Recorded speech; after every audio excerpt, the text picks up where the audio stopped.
નમસ્તે વિદ્યાર્થી મિત્રો, ધોરણ 11માં પાઠ નંબર 3 સામાજિક વ્યવસ્થા અને સામાજિક રચનાતંત્ર. વિદ્યાર્થી મિત્રો, આ પાઠની અંદર આપણે છેલ્લે સામાજિક વ્યવસ્થા અને સામાજિક રચનાતંત્રના અર્થ સમજ્યા હતા. બરાબર, અહીંયા એક વચ્ચેથી બે ટોપિક જે છે એ રહી ગયા હતા, જે આપણે આજના લેક્ચરમાં સમજીએ છીએ. એટલે કે સામાજિક વ્યવસ્થાના લક્ષણો આપણે સમજવાના બાકી છે. બરાબર, તો આજે આપણે સામાજિક વ્યવસ્થાના લક્ષણો જે છે એ સમજી લઈએ. સૌથી પહેલાં કોણે આપ્યા છે? તો ટાલકોટ પાર્સન્સે દર્શાવેલા સામાજિક વ્યવસ્થાના લક્ષણો નીચે પ્રમાણે છે. સામાજિક વ્યવસ્થાના લક્ષણો જે છે એ કોણે આપેલા છે? ટાલકોટ પાર્સન્સે. બરાબર, તો ધ્યાન આપજો. સૌથી પહેલાં શું કહે છે કે વિભિન્ન ભાગો વચ્ચે પરસ્પરાવલંબન. સામાજિક વ્યવસ્થા બનવા માટે ઓછામાં ઓછા બે સામાજિક એકમોના ભાગોનું જોડાણ હોવું આવશ્યક છે. ખાસ સમજો. એ શું કહે છે કે જો આપણે કોઈ પણ સામાજિક વ્યવસ્થાનું નિર્માણ કરવું હોય, બરાબર, તો ઓછામાં ઓછા કેટલા સભ્યો જોઈએ? બે સભ્યો જોઈએ, અથવા બે એકમો આપણને જરૂરી છે. જેમ કે જો કુટુંબમાં જે છે એ માતા પિતા, પતિ પત્ની, ભાઈ બહેન વગેરે સામાજિક દરજ્જાઓ જોડાઈને કુટુંબ એક વ્યવસ્થા બને છે. બરાબર, કુટુંબ જે છે એ ક્યારે બને? એટલે કુટુંબ નામની સામાજિક વ્યવસ્થા ક્યારે બને? કે જ્યારે એના વિભિન્ન ભાગો વચ્ચે શું હોય? પરસ્પરાવલંબન હોય. નકર જે છે કુટુંબ બની શકતું નથી. એક વ્યક્તિ હોય તો એને કુટુંબ કહેવાય નહીં. તો કુટુંબ ક્યારે બને છે? કુટુંબની અંદર માતા પિતા, પતિ પત્ની, ભાઈ બહેન વગેરે સામાજિક દરજ્જાઓ જે છે એ જોડાઈને કુટુંબ એક વ્યવસ્થા બને છે. આ સામાજિક સ્થાનો પરસ્પર એકબીજા પર આધારિત છે. બરાબર, જો માતા પિતા, પતિ પત્ની, ભાઈ બહેન આ બધા જે છે એકબીજા પર શું રાખતા હોય છે? આધાર. પોતાની જરૂરિયાતો છે એ પૂરી કરતા હોય છે. બધા કુટુંબના સભ્યોનું શ્રમ વિભાજન હોય છે, અને આ રીતે જે છે એ કુટુંબનું જે છે નિર્માણ થાય છે. આમ અન્ય સંસ્થા કે સામાજિક સમૂહના સામાજિક એકમોનું જોડાણ એ સામાજિક વ્યવસ્થાનું પ્રથમ આવશ્યક લક્ષણ છે. છેલ્લે શું કહે છે કે ભાઈ અન્ય સંસ્થા કે સામાજિક સમૂહના સામાજિક એકમોનું જોડાણ. સામાજિક એકમો એટલે શું? કે આપણે કુટુંબમાં જોયું તો માતા પિતા, પતિ પત્ની, ભાઈ બહેન આ બધા શું કહેવાય? સામાજિક એકમો કહેવાય. ત્યારે જે છે શું બને છે? કુટુંબ બને છે. અને કુટુંબ શું છે? સામાજિક વ્યવસ્થા છે. બરાબર, તો સામાજિક વ્યવસ્થાનું એ પ્રથમ આવશ્યક લક્ષણ છે.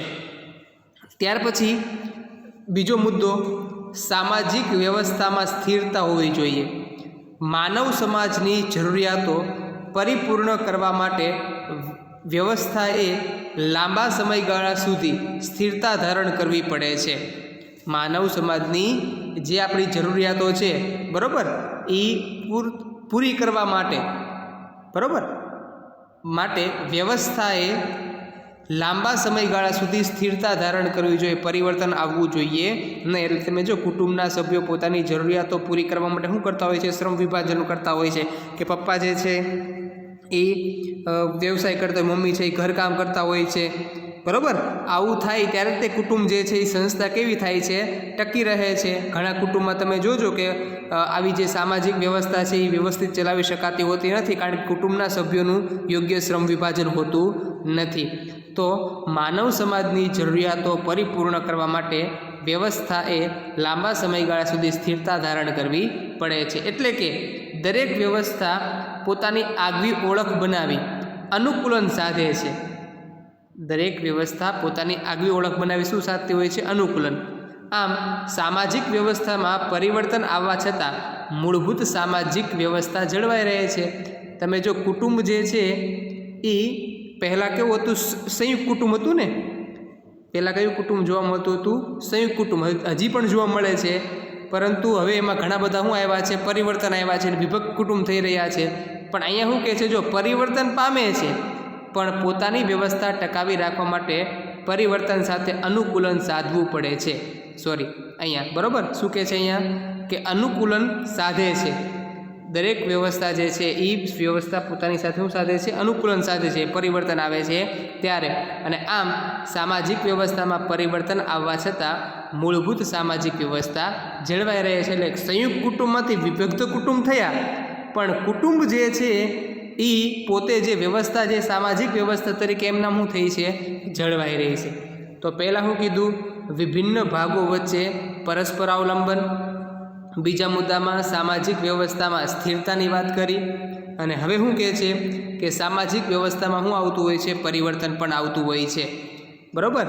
જેમ કે જો કે લગ્ન જે છે એ પહેલાં પ્રાચીન સમયમાં માતા પિતા જે છે એ લગ્ન સંબંધ નક્કી કરતા હતા, તો વર્તમાન સમયમાં જે છે પુત્ર પુત્રીનું મહત્ત્વ જે છે એ આપવામાં આવે છે, એ પસંદગી કરે છે, બરાબર। તો કોઈ પણ સામાજિક વ્યવસ્થા પરિવર્તનશીલ હોય છે।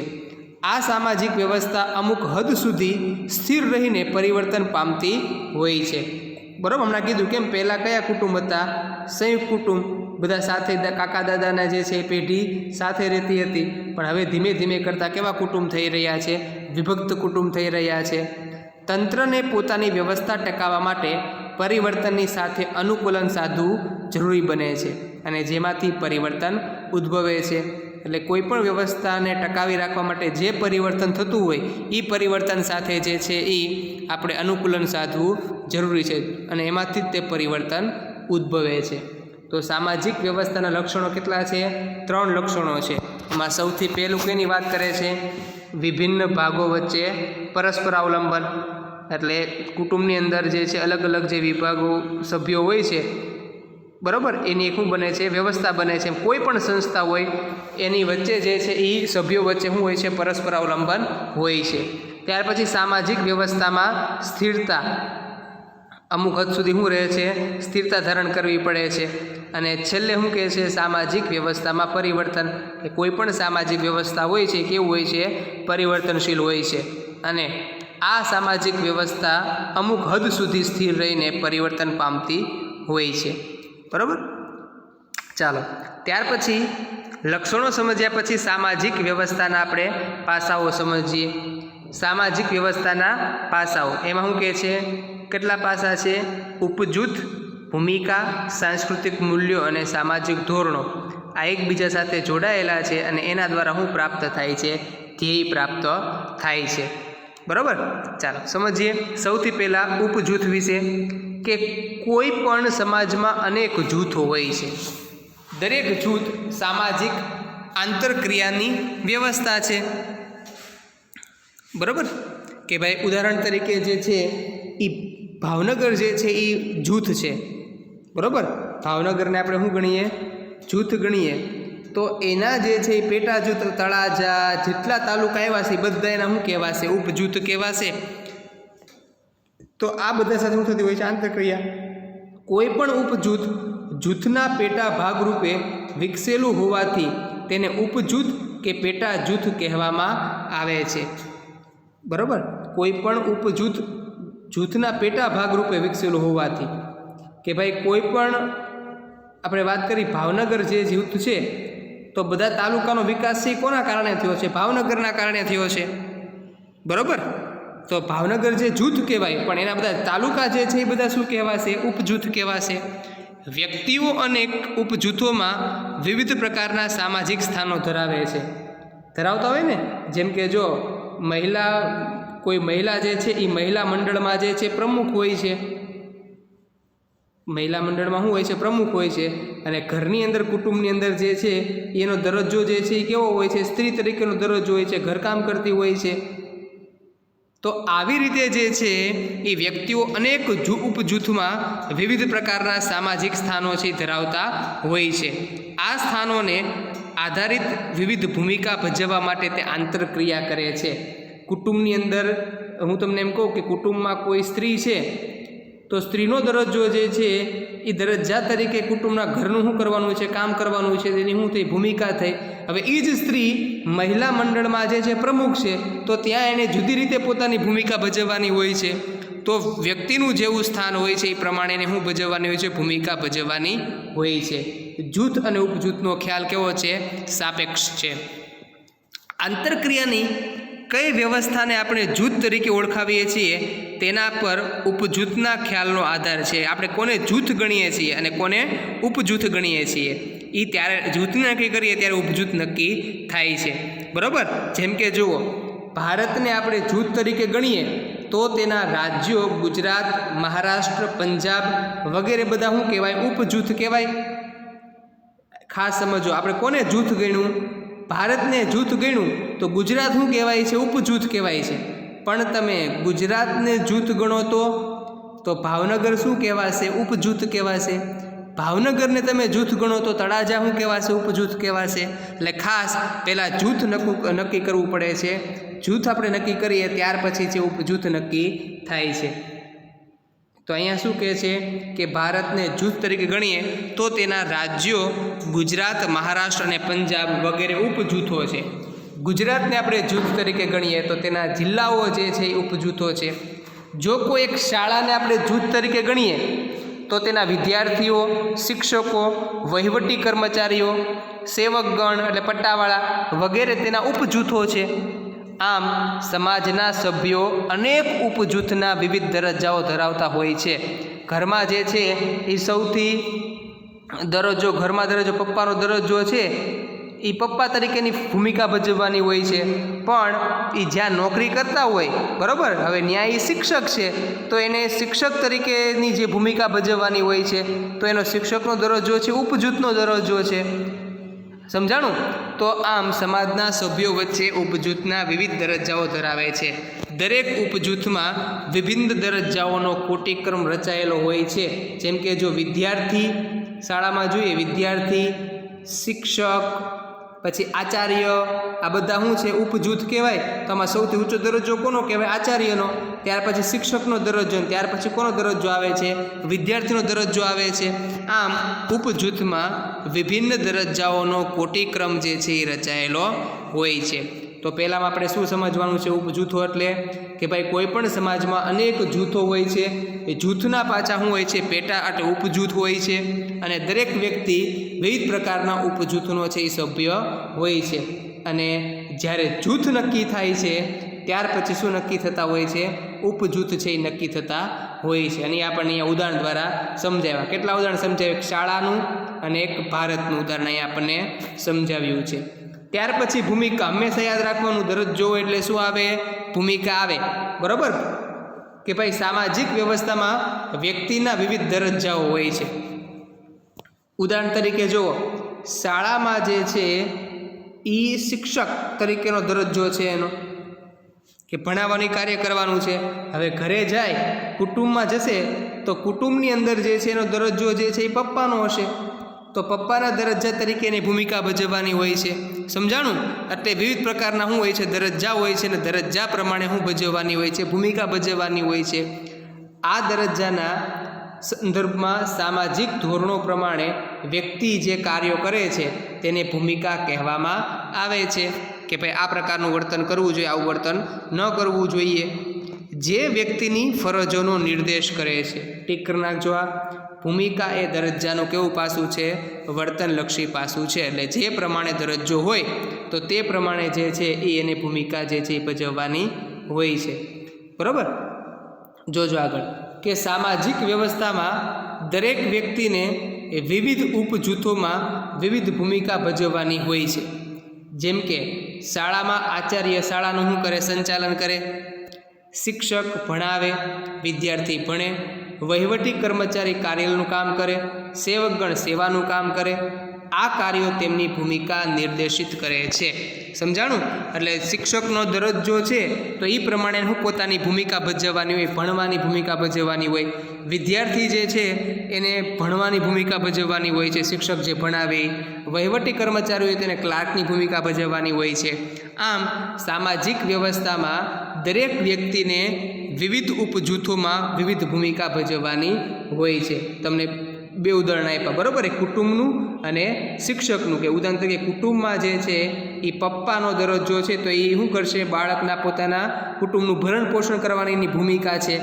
બરાબર? પણ જ્યારે એ શિક્ષક તરીકે સ્કૂલમાં જાય છે ત્યારે એ ઉપજૂથ કેવું થઈ ગયું છે?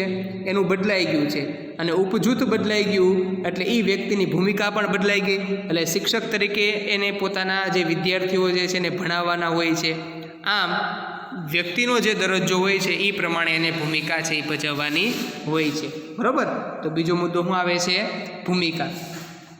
ત્યાર પછી આપણે જોઈએ સામાજિક ધોરણો.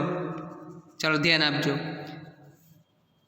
અમુક સામાજિક પરિસ્થિતિ કે સામાજિક રચનાતંત્રમાં કોઈ સ્થાન સાથે સંકળાયેલી સમૂહ વર્તનની અપેક્ષાઓ એટલે સામાજિક ધોરણો. ખાસ સમજજો. શું કહે છે કે અમુક સામાજિક પરિસ્થિતિ કે સામાજિક રચનાતંત્રમાં કોઈ સ્થાન સાથે સંકળાયેલી સમૂહ વર્તનની અપેક્ષા. હવે ઉદાહરણ તરીકે શિક્ષક જે છે એ શું કહેવાશે? એનો દરજ્જો કહેવાશે, બરાબર. હવે શિક્ષક તરીકેનો દરજ્જો છે તો એ પ્રમાણેની ભૂમિકા ભજવવાની હોય છે, પરંતુ એ ભૂમિકા કેવી રીતે ભજવશે કે જ્યારે એના શાળાના બધા વિદ્યાર્થીઓને શું થાય? સંતોષ થાય, અને પ્રિન્સિપાલને એની પાસે શું હોય? સમૂહ વર્તનની અપેક્ષાઓ હોય, અને એ અપેક્ષા પ્રમાણે શું કરવું? વર્તન કરવાનું હોય છે. એટલે શિક્ષક તમે જોજો નિયમિત ક્લાસરૂમમાં જતા હશે, બરાબર, હોમવર્ક આપતા હશે, વ્યવસ્થિત ભણાવતા હશે, કારણ કે એને ખબર છે કે વ્યવસ્થિત નહીં ભણાવે તો વિદ્યાર્થીને સમજાશે નહીં, અને નહીં ભણાવે તો ઘણા બધા પ્રોબ્લેમ ઊભા થશે. એટલે સામાજિક ધોરણ કોને કહેવાય? કે ભાઈ આ પ્રકારનું વર્તન કરવું જોઈએ, આવું વર્તન ન કરવું જોઈએ. હું એક પ્રકારનું શું છે? સામાજિક ધોરણ છે. આ સામાજિક ધોરણો વ્યક્તિનું વર્તન નક્કી કરતા માપદંડો છે. હમણાં મેં કીધું ને કે ભાઈ શિક્ષક વ્યવસ્થિત ભણાવે છે, ત્યાર પછી જે યોગ્ય હોમવર્ક આપે છે, વિદ્યાર્થીને યોગ્ય માર્ગદર્શન આપે છે, તો એ વ્યક્તિનું વર્તન કેવું કહેવાશે? યોગ્ય કહેવાશે. વિદ્યાર્થીનું અપમાન કરે છે, વિદ્યાર્થીને અડધૂત કરે છે, તો એ વ્યક્તિનું વર્તન જે છે યોગ્ય કહેવાશે નહીં. તો સામાજિક ધોરણ કોને કહેવાય? કે વ્યક્તિનું વર્તન નક્કી કરતા માપદંડો છે. આ માપદંડો જ વ્યક્તિના વર્તનની યોગ્યતા અને અયોગ્યતાનું સ્પષ્ટીકરણ કરે છે. હમણાં કીધું ને કે વ્યક્તિ આ વર્તન કરે તો યોગ્ય કહેવાય, ખરાબ વર્તન કહેવાય તો અયોગ્ય કહેવાય. જેમ કે શાળા સંચાલનના નિયમો આચાર્યશ્રીથી લઈ વિદ્યાર્થી સુધીના તમામ તબક્કે વર્તનને નિયંત્રિત કરે છે. તમે જોજો કેમ શિક્ષક જે છે તો એ કાંઈ ગમે એવા કપડાં પહેરી નહીં આવે, કારણ કે એમાંથી કોને પ્રેરણા મળતી હોય છે? વિદ્યાર્થીને પ્રેરણા મળતી હોય છે. અને વિદ્યાર્થી પણ ધ્યાન રાખશે ને કે ભાઈ હાલો સ્કૂલના નિયમ છે, ડ્રેસ પહેરવા જોઈએ, બરાબર, બૂટ મોજા છે એ પહેરવા જોઈએ, પટ્ટો છે એ પહેરવો જોઈએ, આ બધા નિયમો હોય છે. જો આ નિયમો જો એનું અનુકરણ ન કરે તો સામાજિક ધોરણો જે હોય એનો શું થાય છે? ભંગ થાય છે. એટલે સામાજિક ધોરણ નિયમ. તો શાળા સંચાલનના નિયમો આચાર્યશ્રીથી લઈને વિદ્યાર્થીઓ સુધી તમામ તબક્કે વર્તનને શું કરતા હોય છે? નિયંત્રિત કરતા હોય છે. તો સામાજિક ધોરણો સમૂહ જીવન શું રચે છે? વાતાવરણ રચે છે. એટલે બધા લોકોને કેવા રાખે છે? નિયંત્રણમાં છે એ રાખે છે. ત્યાર પછી આપણે ચોથો મુદ્દો છે સાંસ્કૃતિક મૂલ્યો. સામાજિક વ્યવસ્થામાં વ્યક્તિ જે વર્તન કરે છે તેનું મૂલ્યાંકન સાંસ્કૃતિક મૂલ્યો દ્વારા થાય છે, થતું હોય છે, બરાબર. કે કુટુંબ જે છે એ સામાજિક વ્યવસ્થા છે, તો કુટુંબની વ્યક્તિ જે છે એ ખરેખર એ પ્રમાણે વર્તન કરે છે. જો એ વર્તન પોતાની સંસ્કૃતિ પ્રમાણે શું કરતા હોય છે? એ સંસ્કૃતિનું અનાદન કરતા હોતા નથી. એ વ્યવસ્થિત રીતે જે છે એ વ્યક્તિ કુટુંબની જે છે એ બધા સભ્યોને મોટા વડીલોને માન સન્માન જે છે એ આપતી હોય છે, બરાબર. તો શું કહે છે? સામાજિક વ્યવસ્થામાં વ્યક્તિ જે વર્તન કરે છે તેનું મૂલ્યાંકન સાંસ્કૃતિક મૂલ્યો દ્વારા થતું હોય છે. આ સાંસ્કૃતિક મૂલ્યોને સમૂહનું પીઠબળ હોય છે. ઠીક કરી નાખજો કે સાંસ્કૃતિક મૂલ્યને કોનું પીઠબળ હોય છે? સમૂહનું. વળી સામાજિક વ્યવસ્થામાં વ્યક્તિ જે દરજ્જો ધરાવે છે તેનું મૂલ્યાંકન પણ સાંસ્કૃતિક મૂલ્યો દ્વારા થતું હોય છે, બરાબર. કે સામાજિક વ્યવસ્થામાં વ્યક્તિ જે દરજ્જો ધરાવતા હોય, ઉદાહરણ તરીકે ઘરની અંદર જે છે એ દાદા હશે તો એ શું કહેવાશે? એનો દરજ્જો કહેવાશે. તો એ દાદાનો દરજ્જો જે છે એનું સતત મૂલ્યાંકન સાંસ્કૃતિક મૂલ્યો દ્વારા થતું હોય છે. કે ભાઈ આપણા દેશની જે સંસ્કૃતિ છે, આપણા જે મૂલ્યો જે છે એ પ્રમાણે એ વર્તન કરે છે કે નથી કરતા. જેમ કે શાળાના આચાર્યશ્રીએ પ્રામાણિકતા અને પારદર્શકતાથી શાળાનું સંચાલન કરવું, શિક્ષકોએ નિષ્ઠાપૂર્વક કાર્ય કરવું, વિદ્યાર્થીઓએ નમ્રતાથી વર્તવું વગેરે સાંસ્કૃતિક મૂલ્યોના ઉદાહરણ કહી શકાય. એટલે જો અહીંયા શું કહે છે કે શાળા જે છે એ શું કહે છે? અહીંયા સામાજિક વ્યવસ્થાની વાત કરે છે, બરાબર. તો શાળા જે છે એ સામાજિક વ્યવસ્થા છે, તો એ સામાજિક વ્યવસ્થાની અંદર બધા એના ઉપજૂથો જે છે એ સાંસ્કૃતિક મૂલ્યો જે છે એ પ્રમાણે વર્તન કરતા હોય છે. ઉદાહરણ તરીકે આચાર્યશ્રી જે છે તો પ્રામાણિકતા શું કહેવાય છે? સાંસ્કૃતિક મૂલ્ય કહેવાય છે. નિષ્ઠાપૂર્વકનું કાર્ય કરવું, નિષ્ઠા શું કહેવાશે? સાંસ્કૃતિક મૂલ્ય કહેવાય છે. નમ્રતા શું કહેવાય છે? સાંસ્કૃતિક મૂલ્ય. ટૂંકમાં સામાજિક વ્યવસ્થાની અંદર દરેક ઉપજૂથ અથવા જે વ્યક્તિનો જે દરજ્જો છે એ સાંસ્કૃતિક મૂલ્યને ધ્યાનમાં રાખીને વર્તન કરતા હોય છે, બરાબર. સાંસ્કૃતિક મૂલ્યોને ઉચ્ચ કક્ષાના સામાજિક ધોરણો તરીકે પણ ઓળખાવી શકાય. ઉચ્ચ કક્ષાના કે આ મારાથી બહુ મોટું ખરાબ વર્તન થઈ ગયું, બરાબર, આવું વર્તન મારાથી કરવું જોઈએ નહીં. તો ચોથો મુદ્દો કયા હતા? સાંસ્કૃતિક મૂલ્ય. સમજાઈ ગયું? સત્ય બોલવું, પ્રામાણિકતા, પ્રાદર્શિકતા બધા સાંસ્કૃતિક મૂલ્ય કહેવાય. તો દરેક સામાજિક વ્યવસ્થાની અંદર જે ઉપજૂથો હોય છે એને એ રીતે વર્તન કરવું જોઈએ અને એ રીતે વર્તન કરતા હોય છે. જો વર્તન ન કરે તો એ ટૂંકમાં એ વ્યવસ્થામાંથી શું થઈ જાય છે? બહાર થઈ જાય છે. ચાલો હવે અહીંયા આપણે સમજીએ. 4 મુદ્દા સમજ્યા પછી ધ્યેયો. ઉપયુક્ત ચારેય પાસાઓ દ્વારા સામાજિક વ્યવસ્થા પોતાના ધ્યેય સંતોષે છે. જો આમાંથી એકમાં પણ ઉણપ હોય ને તો ધ્યેય જે છે એ પ્રાપ્ત કરી શકાતો નથી. ઉદાહરણ તરીકે ભૂમિકા, બરાબર, આપણે ઉપજૂથ છે પણ ઉપજૂથના સભ્યો વ્યવસ્થિત ભૂમિકા ભજવતા ન હોય તો એ જે ધ્યેય પ્રાપ્ત કરી શકાતો નથી. સમજાણું? સામાજિક ધોરણો ન હોય તો સામાજિક ધોરણો ન હોય તો વ્યક્તિ ગમે એવું વર્તન કરશે તો પણ જે છે એ ધ્યેય સાધી શકાશે નહીં. એટલા માટે એમ કહે છે કે ભાઈ આ ઉપયુક્ત ચારેય પાસાઓ દ્વારા સામાજિક વ્યવસ્થા પોતાના શું કરે છે? ધ્યેયને સંતોષે છે. ધ્યેય એ પ્રાપ્ત કરવાની પ્રક્રિયા છે. માનવીની મૂળભૂત અને ગૌણ જરૂરિયાતો સંતોષવા માટે કુટુંબ, લગ્ન, અર્થ, રાજ્ય, શિક્ષણ, ધર્મ વગેરે વ્યવસ્થાઓ અસ્તિત્વમાં આવી છે. માનવીની મૂળભૂત જરૂરિયાતો, બરાબર, જેમ કે પ્રેમની જરૂરિયાત હોય તો એની જરૂરિયાત કે કુટુંબ દ્વારા સંતોષાય, ભરણ પોષણની જરૂરિયાત છે કુટુંબ દ્વારા સંતોષાય છે. ત્યાર પછી લગ્ન જે છે એ પણ એક પ્રકારની જરૂરિયાત છે. તો પ્રજોત્પાદનની જરૂરિયાત કરવી હોય તો એ કેના દ્વારા સંતોષી શકાય? લગ્ન દ્વારા સંતોષી શકાય છે. તો આવી રીતે જે છે શિક્ષણ મેળવવાની જરૂરિયાત છે તો શિક્ષણની વ્યવસ્થા દ્વારા સંતોષી શકાય છે. તો આપણી જે મૂળભૂત અને ગૌણ જરૂરિયાતોને સંતોષવા માટે કુટુંબ, લગ્ન, અર્થ, રાજ્ય, શિક્ષણ અને ધર્મ વગેરે વ્યવસ્થાઓ અસ્તિત્વમાં આવી છે. આ દરેક વ્યવસ્થાને એક કે અનેક ધ્યેયો હોય છે, બરાબર. આ દરેક વ્યવસ્થા છે અને શું હોય છે? એકથી વધુ ધ્યેય હોય છે. જેમ કે કુટુંબનું તો ભરણ પોષણના ધ્યેયથી માંડીને કુટુંબના સભ્યોનું રક્ષણ કરવું, બરાબર, સલામતી જાળવવી, આ બધા જે છે એના શું કહેવાય? અલગ અલગ ધ્યેયો કહેવાય. અને આવા સામાજિક ધ્યેયોની પૂર્તિ અર્થે સામાજિક વ્યવસ્થા કેવી રહે છે? ગતિશીલ રહે છે. કેના પ્રાપ્ત કરવા માટે? ધ્યેયોને પ્રાપ્ત કરવા માટે. આમ સામાજિક વ્યવસ્થાના પાસાઓ પારસ્પરિક રીતે સંકળાયેલા છે. કોઈ એક પાસામાં પરિવર્તન આવતા અંશતઃ કે વધારે અસરો સામાજિક વ્યવસ્થા તંત્ર ઉપર થાય છે, બરાબર. એક જો પાસામાં ઉદાહરણ તરીકે ભૂમિકામાં જો પરિવર્તન આવે તો છેલ્લે ધ્યેયમાં પણ શું આવતું હોય છે? પરિવર્તન છે એ આવતું હોય છે. ચાલો તો અહીંયા ખરેખર શું કહે છે? આજે આપણા લેક્ચરની અંદર કેટલું સમજ્યા? સૌથી પહેલાં સામાજિક વ્યવસ્થાના લક્ષણો. 3 લક્ષણો છે. કયા કયા? વિભિન્ન ભાગો વચ્ચે પરસ્પર અવલંબન, સામાજિક વ્યવસ્થામાં સ્થિરતા, સામાજિક વ્યવસ્થામાં પરિવર્તન. ત્યાર પછી આપણે સામાજિક વ્યવસ્થાના પાસા સમજ્યા. કેટલા પાસા છે? 4. ઉપજૂથો, ભૂમિકાઓ, સાંસ્કૃતિક મૂલ્ય અને સામાજિક ધોરણો. અને આ 4 દ્વારા શું પ્રાપ્ત થાય છે? ધ્યેયો છે એ પ્રાપ્ત થાય છે, બરાબર. તો વિદ્યાર્થી મિત્રો વ્યવસ્થિત રીતે જે છે આ લેક્ચર જોઈ લેજો, બરાબર. અને આપણે આની પછીનો જે ટૉપિક જે છે એ આપણે નેક્સ્ટ લેક્ચરની અંદર જોઈશું. અસ્તુ. આભાર.